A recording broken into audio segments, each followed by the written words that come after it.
SSC ফিজিক্সের board পরীক্ষায় আসার জন্য খুব গুরুত্বপূর্ণ একটি কনসেপ্ট সমতলে চলমান বস্তুর ঘর্ষণ নির্ণয়। কিন্তু এই টপিকটা অধিকাংশ শিক্ষার্থীরাই ভয় পায়। আজকের এই ছোট্ট ভিডিওতে সমতলে চলমান বস্তুর ঘর্ষণ নির্ণয়ের একদম বেসিক টু অ্যাডভান্স কনসেপ্ট তোমাকে ক্লিয়ার করে দিব ইনশাল্লাহ। আজকের পর থেকে এই টপিক থেকে যতই কঠিন প্রশ্ন আসুক না কেন কখনোই ভুল হবে না।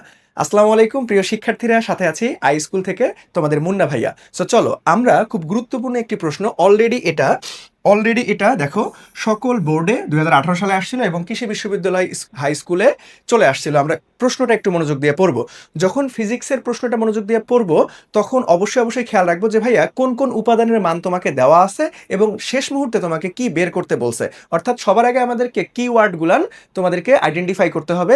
কিওয়ার্ড তুমি যদি আইডেন্টিফাই করতে পারো তাহলে কিন্তু কোন সূত্র দিয়ে এই প্রশ্নটা হবে। অনেক সময় আমরা এই জিনিসটাতে সমস্যায় ভুগি যে ভাইয়া আমার সকল সূত্র মনে আছে কিন্তু কখন কোন সূত্রটা কোন প্রশ্নতে আমরা ইউজ করব এটাই আসলে ধরতে পারি না। সো চলো সবার আগে আমরা কিওয়ার্ড খুঁজে বের করার ট্রাই করবো যে ভাই কি কি উপাদানের মান তোমার দেওয়া আছে প্রশ্নে। সো এখানে আমরা দেখতেছি একটি তলে রাখা 8 কেজি ভরের, তার মানে এটা আমাদের একটা কিওয়ার্ড, আমাদের একটা উপাদানের মান দেওয়া আছে। তাহলে দেখো আমাদের কি বলছে যে 8 কেজি ভরের একটি বস্তুর ওপর 30 নিউটন বল প্রয়োগ করায়। তাহলে আমাদের 30 নিউটন বল প্রয়োগ করছে, বল প্রয়োগ করায় বস্তুটি 3 ms ইনভার্স 2 ত্বরণে আমাদের লাভ করতেছে। বস্তু ও তলের মধ্যকার ঘর্ষণ বল কত নিউটন হবে, তার মানে তোমাকে ঘর্ষণ বল বের করতে বলছে। তাহলে ঘর্ষণ বলকে আমরা কি দ্বারা প্রকাশ করতে পারি যে ভাইয়া যেহেতু এটা গতিশীল বস্তু তার মানে আমরা গতীয় ঘর্ষণ বল বলতে পারছি। তার মানে এফ কে এর মান তোমাকে এখান থেকে বের করতে হবে। দেখো এই কনসেপ্টটা আমি তোমাকে একটু ডায়াগ্রাম দিয়ে বুঝাই, অর্থাৎ চিত্র দিয়ে বুঝাই, তাহলে তোমার একদম মাথার মধ্যে খুব সুন্দরভাবে ঢুকে যাবে ইনশাল্লাহ। সো দেখো ধরো একটা সমতলে চলমান বস্তু, তার মানে এটা একটা সমতল। সো এইখানে ধরো আমরা একটা বস্তু নিলাম, তাহলে এটার ভর কত দেওয়া আছে এম। ওকে, এটার ভর এম ভরের একটা বস্তু নিলাম। ওকে, এখন দেখো এই বস্তুটাকে কি করছি, একটা বল প্রয়োগ করছি যাতে গতিশীল হয়। তাহলে বলটা কোন দিকে প্রয়োগ করতেছি, সামনের দিকে, তার মানে বল প্রয়োগ করছি। বল প্রয়োগ করার ফলে কি আমরা জানি সবাই যে F equal to M A, তার মানে বল প্রয়োগ করলে অবশ্যই সেই বস্তুটা ত্বরণে গতিশীল হবে। তাহলে আমাদের ত্বরণটা কত, এই যে ত্বরণ এখানে দেওয়াই আছে তোমার। তাহলে ত্বরণ কোন দিকে কাজ করতেছে, সামনের দিকে ত্বরণ কাজ করতেছে। ওকে, এখন যেহেতু এই তলটা কিন্তু মসৃণ তল না, অমসৃণ তল, তার মানে এখানে অবশ্যই ঘর্ষণ আছে, তাই না? এখানে ঘর্ষণ আছে। তাহলে আমাকে একটা প্রশ্নের উত্তর করতে পারবা যে ভাইয়া ঘর্ষণ বল গতির সবসময় কোন দিকে কাজ করে, দিকে কাজ করে নাকি বিপরীতে কাজ করে? অলওয়েজ তোমাকে মনে রাখতে হবে যে ভাইয়া ঘর্ষণ বল অলওয়েজ গতির বিপরীতে কাজ করে। তাহলে গতিশীল বস্তু যদি আমাদের এই দিকে হয় তাহলে ঘর্ষণ বলটা অলওয়েজ কোন দিকে কাজ করবে? দেখো আমরা যদি দেখি তাহলে ঘর্ষণ বলটা ঠিক তার বিপরীত দিকে কাজ করবে। দ্যাট মিনস এটা হচ্ছে আমাদের এফ কে।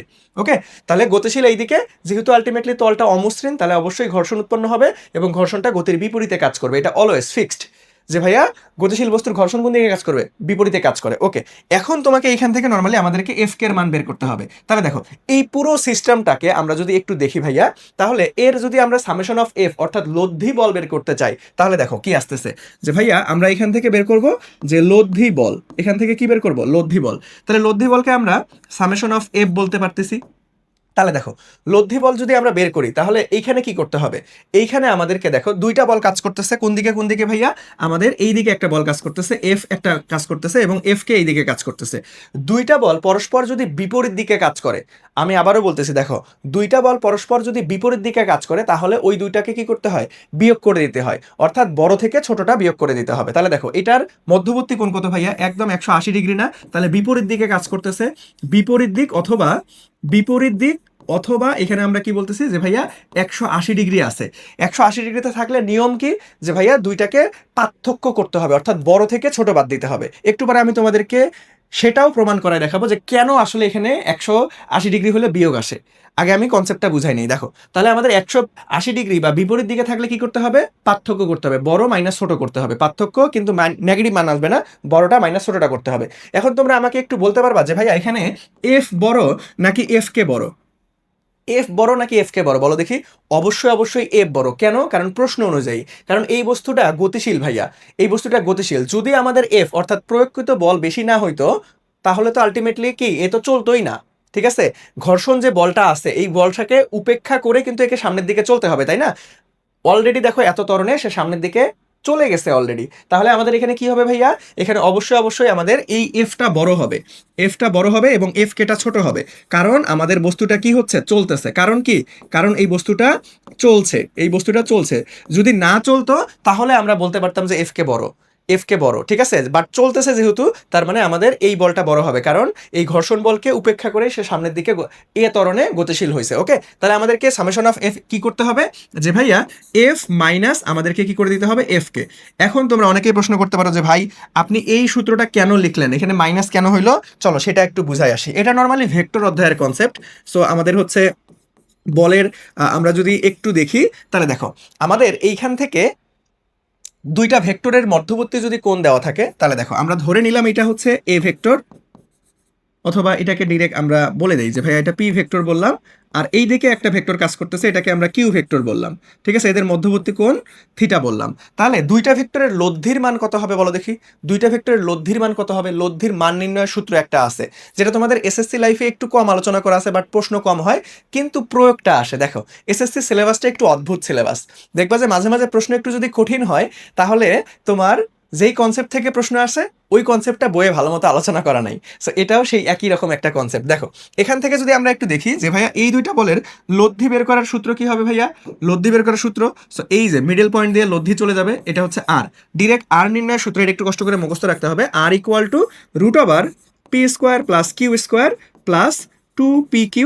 কস আলফা। তোমরা যারা একটু ইন ডিটেলসে পড়ছো বা একটু ভালো মতো পড়ছো একদম একাডেমিক লাইফ থেকে, তারা এই সূত্রটা সম্পর্কে মোটামুটি জানার কথা, যে ভাইয়া দুইটা ভেক্টরের মধ্যবর্তী কোণ যদি দেওয়া থাকে তাহলে আমরা বলতে পারবো সেটা লব্ধি হবে root over p square plus q square plus 2pq cos alpha. এখন দেখো এই থিটার উপরে ডিপেন্ড করবে অনেক কিছু। দেখো এখন যদি আমি বলি যে ভাই দুইটা ভেক্টর একই দিকে কাজ করতেছে, যে ভাইয়া একই দিক, একই দিক, একই দিকে মানে কি, ধরো এই ভেক্টর এই দিকে কাজ করতেছে, এই ভেক্টর এই দিকে কাজ করতেছে, তাহলে মধ্যবর্তী কোণ কত? মধ্যবর্তী কোণ হচ্ছে 0 ডিগ্রি। তুমি যদি এখন এই 0 ডিগ্রি এখানে বসাও তাহলে কন্ডিশন অনুযায়ী কি হবে, কস 0 ডিগ্রি মান 1, তাহলে p square plus q square plus 2pq থাকতেছে। তাহলে এটা কোন সূত্রের মধ্যে পড়তেছে, যে ভাইয়া p a square plus 2ab plus b square, that means a plus b whole square. তাহলে a plus b whole square, ওই হোল স্কোয়ারের স্কোয়ার আর রুট কাটা যাবে, তখন শুধুমাত্র থাকবে যে আর ইকুয়াল টু, অর্থাৎ লব্ধি মান শুধুমাত্র আমরা প্লাস করে দিলেই লব্ধিটা পাবো আমরা। এটা কখন? যখন এই যে থিটার মান 0 ডিগ্রি হবে বা একই দিকে কাজ করবে।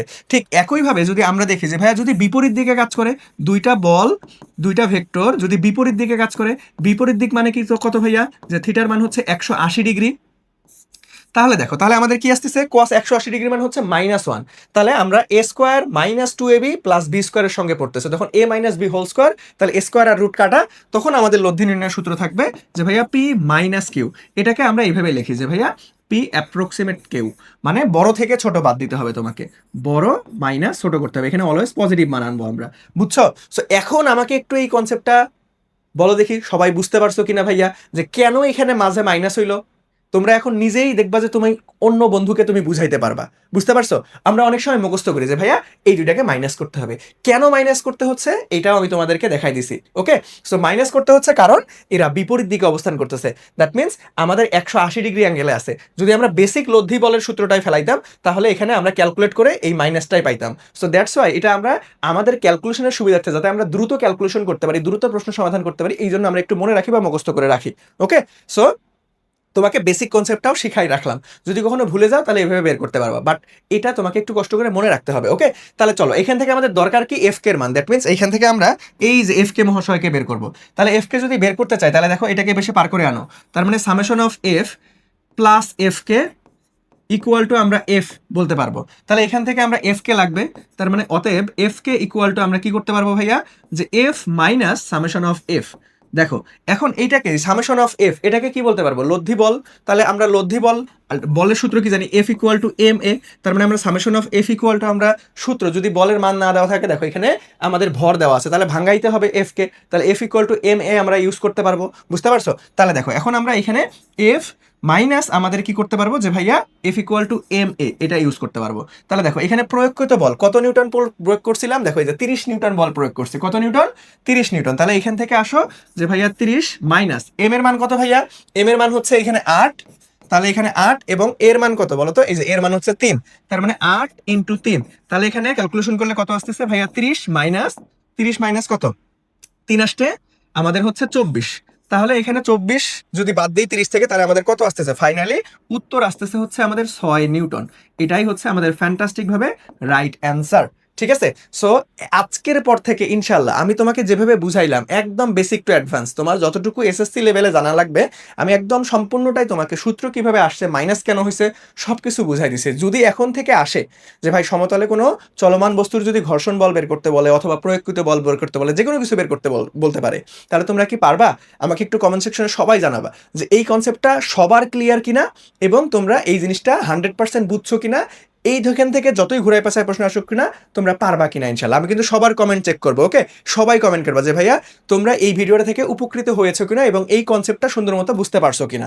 ওকে, সো আমি চিন্তা করছি যে ভাইয়া তোমাদের তো এসএসসি পরীক্ষা অলরেডি শুরু হয়ে গিয়েছে, তোমরা প্রতিনিয়ত এখন রুটিন অনুযায়ী পরীক্ষা দিবা। সো আমি প্ল্যান করলাম যেহেতু আমার ফিজিক্স পরীক্ষাটা একটু পরে হবে, তাই না, এখনো মোটামুটি অনেক দিন সময় আছে।